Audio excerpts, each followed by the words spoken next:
بسم الله الرحمن الرحيم.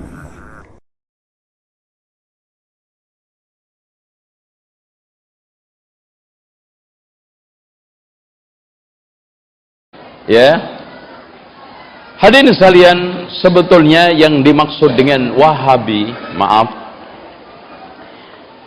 itu hanyalah tuduhan warisan masa lalu. Bahkan yang benar kita ini adalah mengusung dakwah salafiyah.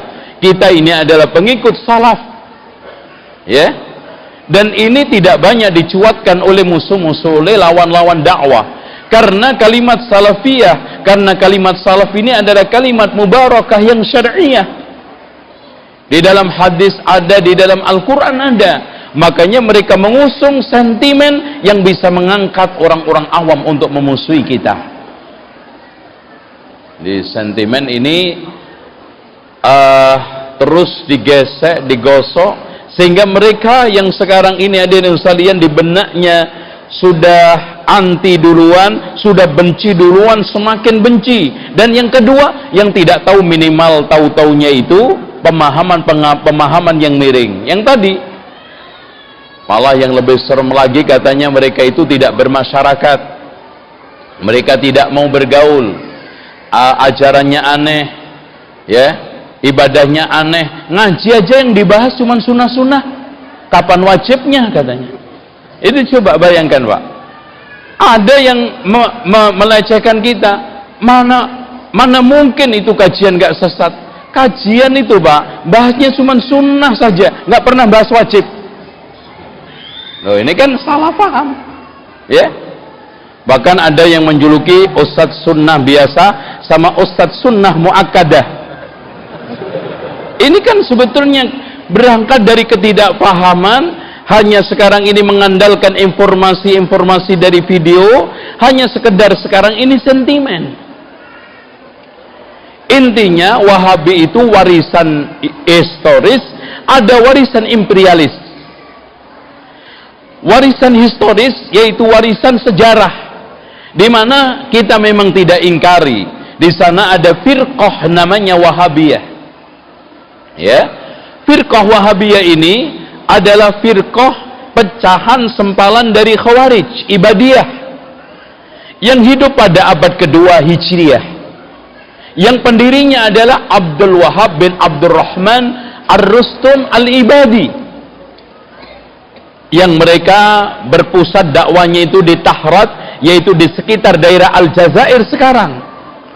Mereka ini sangat memusuhi ahli sunnah dan sangat anti juga terhadap Syiah sekaligus.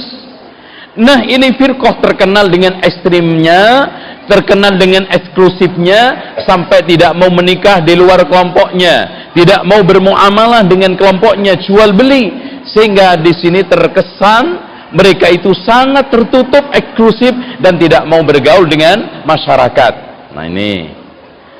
Dan mereka, maaf, pernah mengukir keberhasilan punya negara di Aljazair. Ya.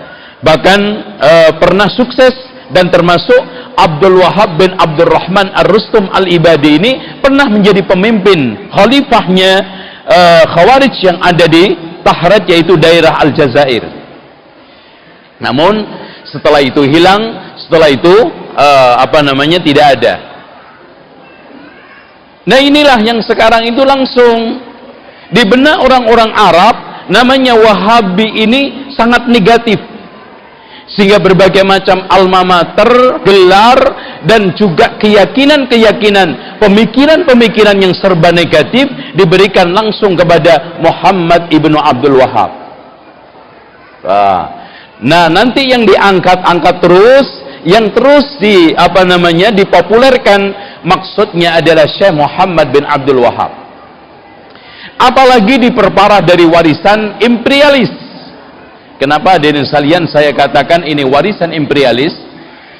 Karena pada abad ke-17, 18, karena Syekh Muhammad bin Abdul Wahab itu hidup pada tahun 1701 sampai 1793 atau 92, berarti umur beliau itu kurang lebih 91. Ini perlu diketahui hadirin sekalian, gencar-gencarnya imperialis penjajahan ke negara-negara Islam. Antum perhatikan sekarang ini, bagaimana sekarang Italia menyerang Libya, Prancis menyerang Aljazair, Inggris menyerang India, Belanda menyerang Indonesia, dan perlawanan demi perlawanan ternyata hadirin sekalian banyak terhilhami dengan kesemangatan modernisasi, tajdid, reformasi agama yang diusung oleh Syekh Muhammad bin Abdul Wahab. Antum perhatikan aja di negara-negara nanti di sini juga kita nanti coba kita angkat, itu mereka rata-rata memiliki kesemangatan tinggi jihad untuk mengusir penjajahan. Akhirnya hadirin sekalian, penjajah-penjajah yang ada di negara tersebut menggulirkan isu Wahabi. Makanya Imam Bonjol di Sumatera dituduh Wahabi. Kemudian di Aljazair juga gerakan mereka untuk melawan imperialisme dituduh juga Wahabi. Bahkan di India, mereka-mereka yang sekarang melakukan perlawanan terhadap penjajah Inggris juga dituduh Wahabi. Bahkan yang pertama kali punya ide dari penjajahan untuk menggulirkan isu Wahabi di dalam rangka melemahkan perlawanan tersebut adalah Inggris. Dan tidak pula hadirin sekalian, perjuangan pengusiran terhadap penjajah di negara-negara Islam pecah. Apalagi setelah abad 18, 19, Senokorgonya terutama di Indonesia menerapkan politik divide et impera, yaitu belah bambu. Pada saat itulah umat Islam perjuangan untuk melawan penjajah itu makin lemah. Bahkan di sini diadukan antara kaum modernis dengan adat. Di antara mereka sekarang ini dibikin kelompok-kelompok. Bahkan maaf hadirin sekalian, berpuluh-puluh tahun sejak awal berdirinya dari organisasi NU dan Muhammadiyah dibenturkan. Ini adalah semua politik belah bambu, divide et impera, yang memang warisan dari Senokorgonya. Dan ini semuanya hadirin sekalian untuk melemahkan perjuangan Islam, dakwah Islam. Dan maaf, ini banyak tidak dipahami oleh sebagian umat Islam. Bahkan mereka lebih asyik benturan antar kelompok sendiri. Mereka lebih asik menyerang kelompok sendiri daripada menyerang umat lain. Coba bayangkan, yang mengatakan semakin panjang jenggotnya semakin goblok. Pernah nggak biksu yang semakin botak kepalanya semakin goblok? Pernah nggak ada yang ngomong seperti itu? Nggak berani. Nggak berani. Beraninya ngeledek umat Islam, ngeledek jenggot, ngeledek katok cingkrang, batok belang, jenggot panjang. Itu beraninya. Sama kita, lakum dinukum waliyadin, sesama non muslim, watawasau bil haqqi watawasau bis sabr. Ini akhirnya umat Islam lemah. Coba bayangkan hadirin sekalian, pernah nggak, maaf, di sini kelompok-kelompok Islam, organisasi Islam berbeda pendapat, berselisih untuk menetapkan 17 Agustus? Nggak pernah. Tetapi Ramadan, ya Allah, coba bayangin, Ramadan nggak pernah akor. Nggak ada satu kelompok pun berselisih di dalam menetapkan 17 Agustus. Tapi Ramadan kadang-kadang ngomongnya juga enak saja. Ini kan demokrasi, perbedaan wajar, perbedaan itu indah. Indah apanya? Yang satunya masih itikaf, yang satunya sudah makan ketupat. Indah mananya, Mas? Sekarang satunya sekarang masih bawa bantal ke masjid untuk itikaf, yang satunya sudah makan es campur sambil ledek lagi ketemu yang itikaf. Bahkan maaf Pak, di dalam satu kelurahan itu ada sampai hari raya 3 kali. Itu khotib yang nggak bener itu khutbah terus itu 3 hari.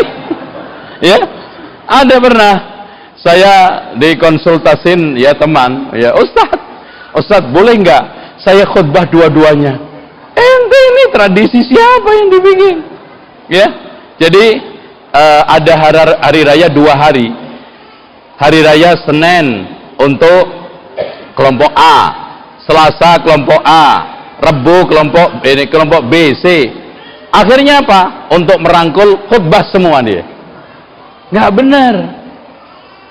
Ini kondisi umat real, hadirin sekalian.